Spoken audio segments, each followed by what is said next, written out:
Our collective life is unsustainable. We can't carry on like this. We have the impact of our action has a geological scale, is changing the climate, so we need to change.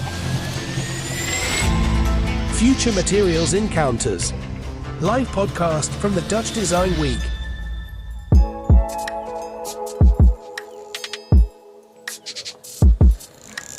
Welcome everyone, and thank you for joining us. I am Pleun van Dijk, the curator of the Future Materials Bank, and today we are sitting in the exhibition The Living Archive, organized by Innovatielab as part of the Dutch Design Week. Today we will explore the transformation of pine tree resin and bark into a beautiful series of objects with our guest Sarmīte Polakova. Sarmīte is a Latvian designer and researcher currently based in Germany. And within her practice, she researches waste from various industries and turns them into high-quality materials with new potential. She believes in the importance to redefine waste as a valuable source and as a step towards innovation. Today we will hear more about her practice and dive deeper into her inspiring projects PineSkin and PineResin. Sarmīte, I'm really happy to have you with us today. Before we dive into your project, I would really like to start to look at your samples, and I would like to ask you if you can visually describe what we have in front of us. Yes, let's do that. So we have two samples of both of my projects. There is a round mat of pine skins, which is a softened pine tree bark. You could imagine a leather-like piece that is a little bit cool to the touch, but it has a very surprising texture, a very tactile material. And the colors vary in earthy brown, these old pink colors. And it has a scent of wood or even forest. So it's a bit of a conversation starter piece because it feels familiar, yet somehow it is unseen. And the other piece is a pine tree resin vase that is of a brown color. And it is a biocomposite that I have made, and we'll tell a little bit more in a bit. And it has a strap of the same pine tree bark and a decorative ring on top. I mean, as I told you briefly before we started the conversation, when I entered the lab at the Jan van Eyck Academy, these samples are actually my favorite ones when it comes to smell, because it's immediately this nice smell as if you're in the forest. I also would like to start with the question, I know you use the byproducts from the timber industry, and I was wondering what inspired you to dive into that and how you source your materials. What was the starting points from a material perspective? So I'm trained as a product designer, but I always felt a little bit this distance to products, actually. And I had all these critical questions and questions as such to ask about products around us. What is it made of? Where does it come from? What does it tell about us? So going to the source of these products, to the materials, that spoke to me a lot more. And I think the connection to these forests is due to my childhood. I grew up very close to a forest. I played there a lot. We had lots of pine trees. So funny how things come back later in life. And we also have lots of forests in Latvia. And we value it a lot for them, for going for walks, for wellness. But somehow these days the forests have become really an economic driver for timber experts, specifically for the pine trees, because they grow quite tall and they're great for ship making. And I was looking more of this nostalgic side of the story, what else is there besides this export product? Because historically the pine tree was valued so much more. And through research and practical experiments, I dug into that. Yeah. And can you tell a bit more, what are the current waste materials in the timber industry and what happens with these waste materials? Probably half of the tree is a byproduct, so to call. So the timber is the most valued one. Pine resin is extracted very little in Europe anymore these days. There's lots of pine needles. They're also material of interest among designers, but so actually all the other parts, and what happens to them is a part is just left in the forest for new growth. It's good for the soil, and the rest of the part is being brought to the mill where everything is stripped off the tree, such as the bark, and then it's being burned for energy. Yeah, and a little bit of the bark is used also for garden, the mulch. The thick parts of the pine tree is known for that. Yeah, but definitely there are ways to research more all of these other materials, and there's definitely room for improvement. Yeah. This is already a question I actually had in mind for later on during the talk, but are there also other materials that are currently waste materials that you would like to investigate? Because now, of course, you focused on the resin and the bark. Like, do you have a list of other ones that you would like to explore in the future? Within the timber industry, you mean? I think bark as such from other trees. The pine tree is quite easy to work with because there are so many of those pine trees. So I always know that there will be supply. But there are other trees that are so beautiful as well. And I'd love to investigate and see whether my processing also works for those, and eventually just build like a bark tree library. Like you have from all the different trees. Yeah. Resin also investigated a lot more. Yeah. And really go to the source of where the resin comes from the tree itself. Yeah. I can almost imagine you having a little library in the future of all the different trees you investigate. And also to mention smell, pigment. There's so much pigment in the bark as well. Some great qualities that can be further explored. Yeah. With the pine leather, it's mainly based on the pine bark, but then the resin is a combination of the resin itself, the sawdust, charcoal, and ground bark. Can you tell a bit more about the combination of the materials and how you process them? Yeah, so the resin itself, I get an industrially cleaned version already called colophony. And the reason for that is that first of all, extracting fresh pine resin is not so easy from a tree, and I don't want to harm the tree. And also you can only do it when the tree is alive, right? Yeah. And back in the days, it used to be quite a popular practice, but it's not anymore. But this freshly harvested pine tree, it has lots of etheric oils. So if you would start heating it up, it can become also quite dangerous because it can really burst into flames, and that's not what you want in the studio. Yeah, not in the studio exactly. So I worked always with the industrial version. So it's a great glue material. It has this amber, translucent color, but it's quite brittle by itself. So I add sawdust, which is a filler, and that keeps it nicely together.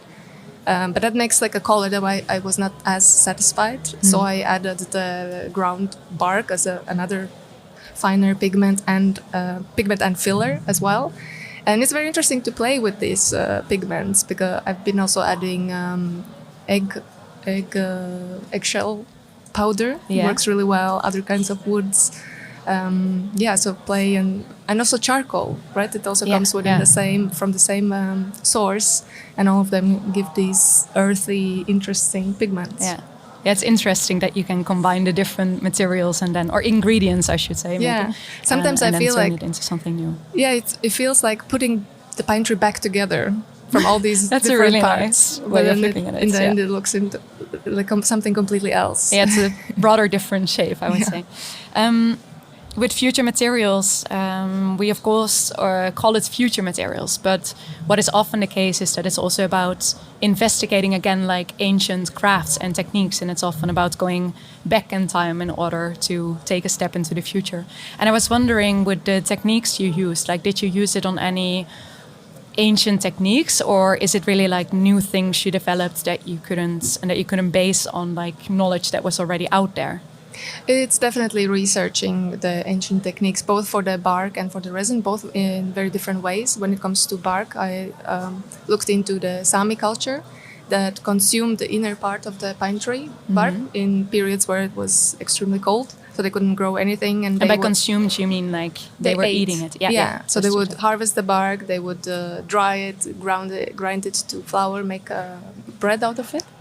And I thought that was really fascinating. So trying to recreate that same kind of process, I slowly started to build my own technique and developing it further. But hadn't I known this historical context, probably I would have missed it, right? So that's where it becomes interesting to combine research and experimentation together. And also with the pine resin, it used to be a very old glue that was used for waterproofing and shoe gluing, but obviously these days there are better glues. Yeah. And I researched this glue and started to manipulate it and make it more composite-like and just build on that. So I think the addition within the pine resin project has been this processing technology of how to control this very hot, sticky mass and how to shape it in a vase. Yeah, quite some challenges, I guess, like throughout the process. Another question, like on the Future Materials Bank, like the whole philosophy is based on that we believe in how important it is to share information and be open about the process. So far, I always got the impression from you, you're quite willing to share information. How is that for you? And do you ever consider if it's the right choice, or does it always feel like the right thing to share as much as possible? It depends on the project. Okay. So for the PineResin, I am really open because I feel like the material is not my discovery. There are so many designers making beautiful things with PineResin biocomposites. Mm-hmm. So I don't see any added value for me being very protective either about the recipes that I use, because they are also found online, and luckily these days we have all this access to information, and it's been my processing, which I leave it open, and I have quite some people reaching out to me asking for an advice. But it's not the same with all my projects. There are aspects that I find interesting to share, but also some, of course, to keep to myself. Yeah. I think it's a difficult balance. And it's also nice to have,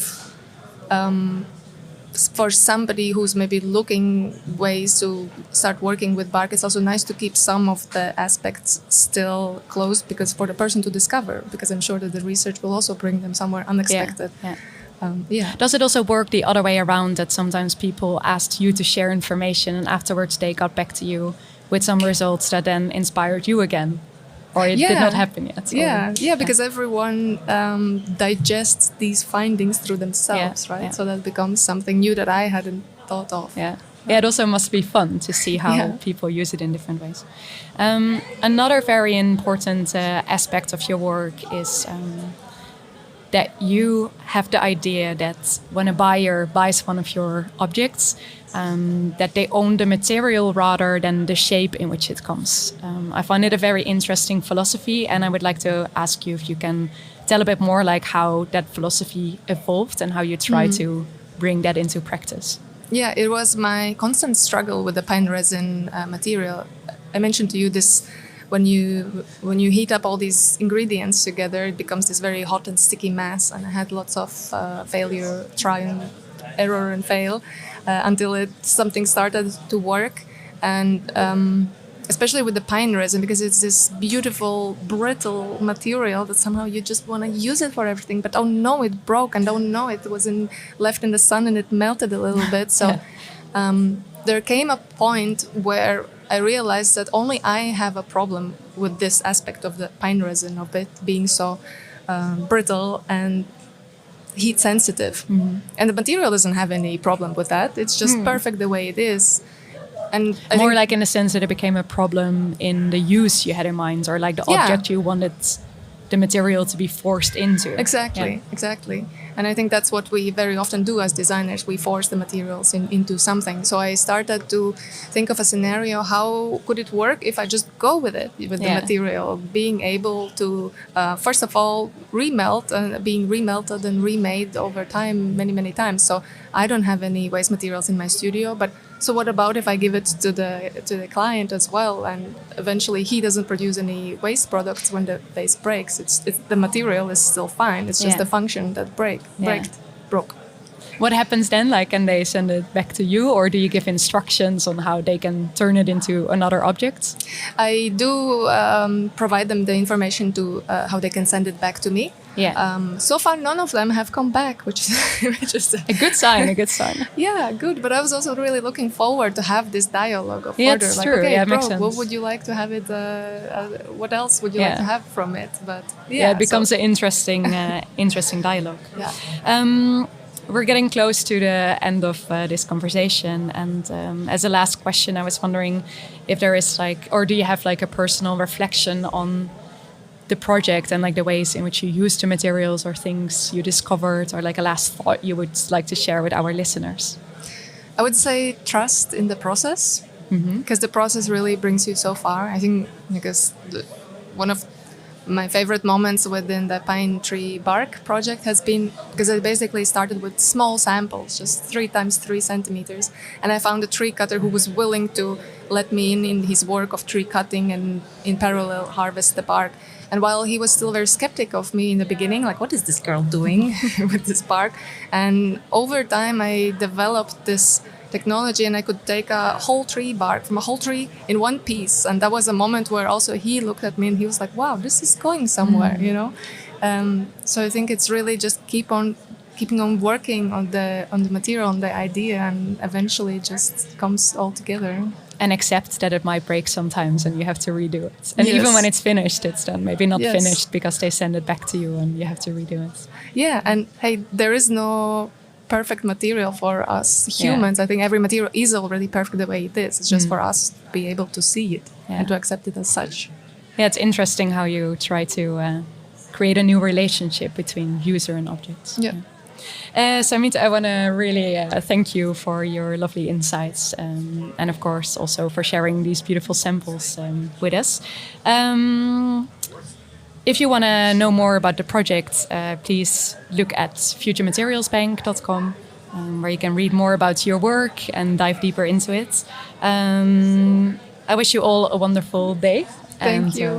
Thanks so much. Thank you for having me. It was really nice. enjoyed it. Yeah.